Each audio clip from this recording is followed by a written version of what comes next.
लिखा है महाराज जी, एक श्लोक है महाराज जी जिसमें लिखा है कि जो मनुष्य कर्म में अकर्म देखता है और जो अकर्म में कर्म देखता है वो मनुष्यों में बुद्धिमान है, वह योगी समस्त कर्मों को करने वाला है। महाराज जी इस श्लोक का अर्थ समझना। कर्म में अकर्म देखना और अकर्म में कर्म देखना। देखो, जब हम कोई कर्म करते हैं और कर्ता भाव से करते हैं, फिर उसे भोगना पड़ता है। और जब कर्ता भाव रहित कर्म होता है तो अकर्म हो जाता है। जब कर्तत्वाभिमान रहित कर्म होता है वो अकर्म हो जाता है, वो बांधने वाला नहीं होता है। और जब हम कोई क्रिया नहीं कर रहे होते तो भी क्रिया हो रही होती।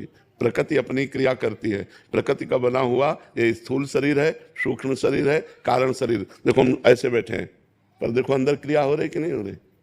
तो जो अकर्म में, मान लो हम कर्म नहीं कर रहे हैं लेकिन कर्म हो रहा है, सतोगुण रजोगुण तमोगुण जनित चिंतन हो रहा है, चिंतन रूपी कर्म हो रहा है, संकल्प विकल्प बन रहे हैं।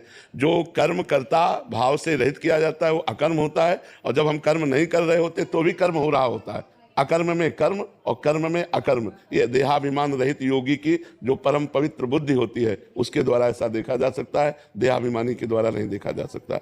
इसलिए वो योग के सिद्ध महापुरुष की बात है कि जो ऐसी स्थिति को प्राप्त हो गया है